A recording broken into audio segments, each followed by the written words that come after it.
it. The Crimson Path, the center point of the Oriole subsector.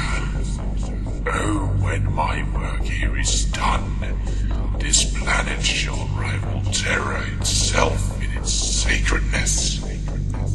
Now I would act really into this, but I've just got to stay all mysterious and stoic and cool. So I don't think I can. But, well, I suppose one squeal might not harm anything. Hey, we're fucking cool. It's like the thing that the and this is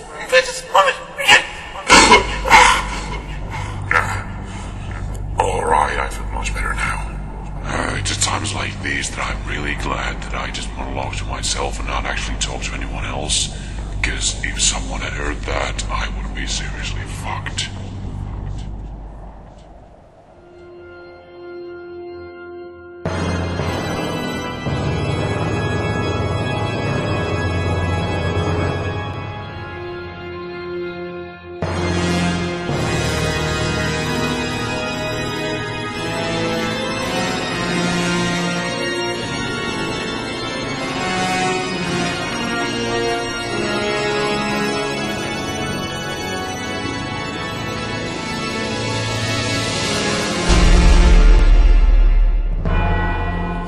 Seriously going to go through with this?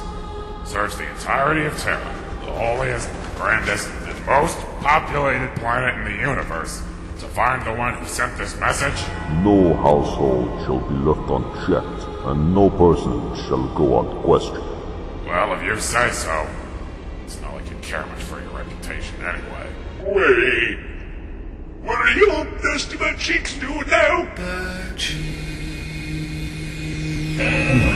Fabricated journal has malfunctioned. Self-destruct initiated.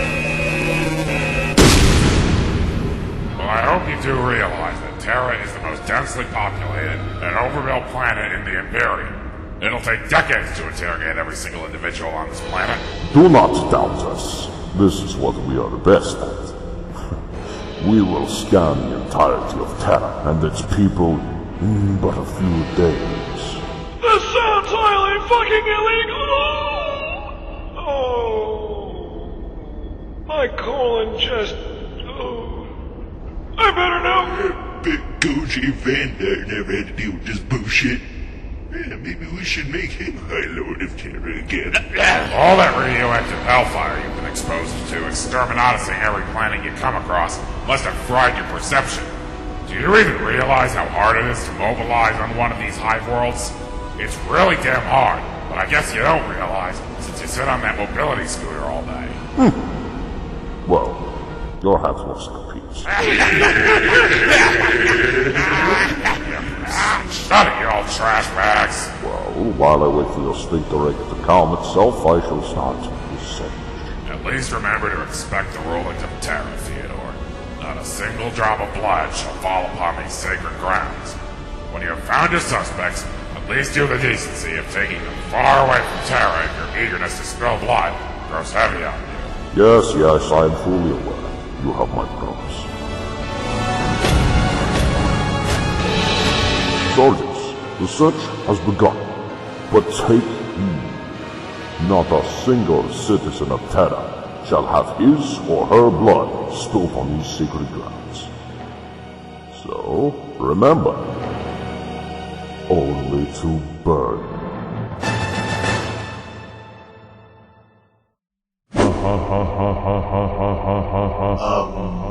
My lord, was it really that funny? Really? Come on, the Necrons still pose a major threat. Just because the Blood Angels teamed up with them at once doesn't mean they're the Imperium's allies or anything. Okay. Maybe it is kind of funny. No, you are incapable of finding things funny because you are a custodies. Alright, I forgot. But anyway, where was I? Oh yes! So the Blood Angels and the Necrons defeated the Vile Tyranids together, and afterwards they went their separate ways, as the Blood Angels and the Necrons were both tired from the big battle, and Commander Dante thought it was distasteful to turn on the Necrons after they had helped each other out. The Necrons were tired. The Blood Angels found something distasteful. I'd like to laugh more, but that might break my fragile funny bone. Anyway, I was under the impression that Necrons were tireless, soulless skeleton robots with no personality, nor care for anything. What the fuck happened? Believe me, my lord, I think we all were under the impression until we heard about the Blood Angels and their apparent alliance with them. Before, they just spent most of their time coming out on planets unexpectedly and killing anything that lives, having a singular goal in mind, which was the seal of the Eye of Terror, swat away the Tyranids, and have the rest of the galaxy become never-ending all-you-can-eat buffet for their gods, the Catan. Sounds like what I would do if I was a soulless skeleton robot. That, and slow walk around intimidatingly. Yes. It reminds me of that hollow that I watched a few millennia back. Now they're more like... well, their goal is still essentially the same, but now it has become apparent that the Catan were actually somehow shattered into pieces a long time ago, and the Necrons have leftover fragments of them in their possession containing near limitless powers. Also, as of late, some Necrons have even been reported to have actual personalities and even feelings. Oh, and Briars apparently are not a thing anymore. No idea where they went off to. They just sort of up sticks and left, I guess. Well, how does it feel having less emotion than a creepy fucking skeleton robot? It feels fantastic not being on the same impotent level as a filthy Xeno, my lord. I guess you can put it in that way as well. Anyway, I'm intrigued by the idea of those shards. I will have to ask the remaining Alpha Marines to get one for me when they get back. Sure thing, my lord. Just not a shard of that punk-ass fan god the Deceiver. The description you gave reminds me too much of that mysterious, tentacle-headed, metallic jerk who came by every Saturday night to play Paradox Billiards, Vostroyan Roulette, fourth-dimensional hypercube chess strip poker with me, Zinch, and Chegorath in the webway a few millennia ago. Although, to be fair, at least he wasn't as much of a douchebag as that fat guy with the cigar who showed up with Zinch that one time. I thought all this time you've been having a constant mental war with the forces of chaos as well as guiding our ships through the power of the Astronomical. I'm the motherfucking Emperor. I'm allowed a day off once in a while. Besides, I'm the best fucking multitasker in the galaxy. Oh, sorry, of course, my lord. So far I have to say that I'm not impressed. These Necrons do not sound as much of a threat as those hungry space cockroaches. Well, my lord, they are still more of a threat than you might think. Which actually reminds me of a story I need to tell you that will surely refurbish your pride in your angels of death. Good luck with that. You see, during year 912, the Necron lords of the two mod bosses got really mad because Necrons of another empire started to expand in his territory. In response to this, the Necron lord suddenly revealed a massive planet-sized space vessel called the World Engine and started drifting through Imperial space, destroying anything that crossed its path. Later, during year 926, after several Imperial planets had been destroyed by the World Engine, a whole lot of Space Marines and the entirety of a local Imperial fleet was sent to destroy it. Holy shit, a giant skeleton space robot planet that shoots molecule-breaking beams and destroys everything it spots. I want one.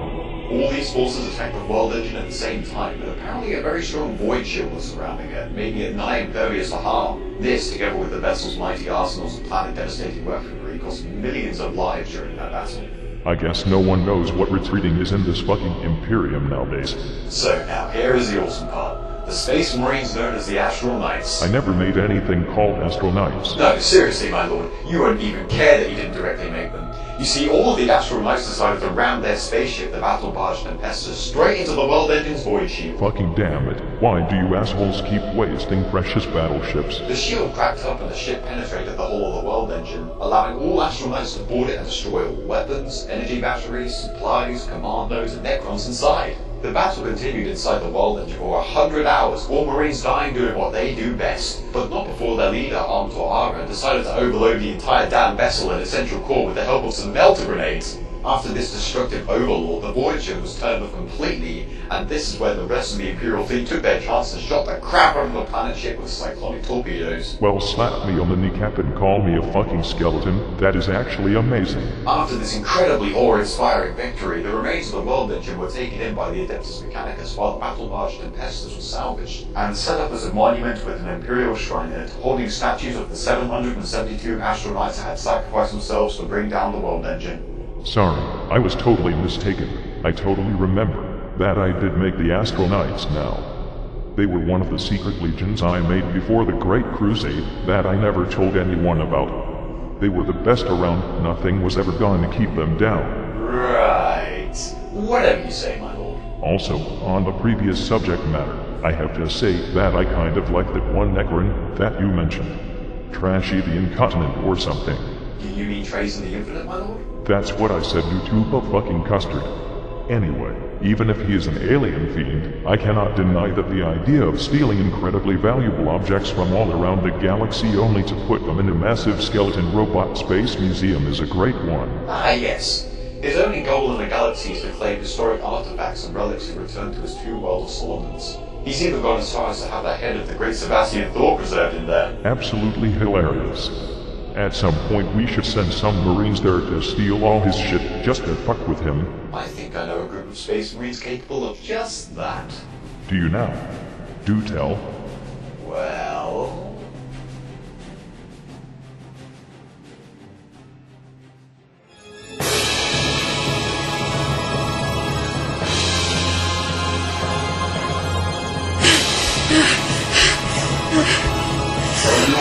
Emperor's Holy Inquisition. Stop right there! We are here to interrogate you with a certain message. Who wrote the message? I don't know what you're talking about. Didn't you hear me? Who wrote the message? Excuse me, are you allowed to do this? Of course we are. Haven't you heard from the High Lords? We are here to interrogate everyone on Terra. Who wrote the fucking message? Where are the gene stealers? Help me!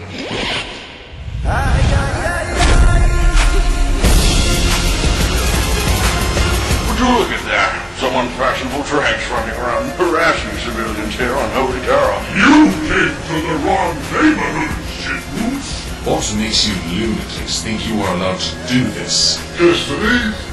Aren't you supposed to stand in the Imperial Palace? Well, you see, this is a special occasion. Special enough that my loincloth is just bursting with anticipation. What's a more interesting question I demand an answer for is what you Inquisitors are doing here, burning Terra and harassing its citizens. We are here because of a message supposedly sent from God Emperor himself, telling us the Inquisition is to be disbanded.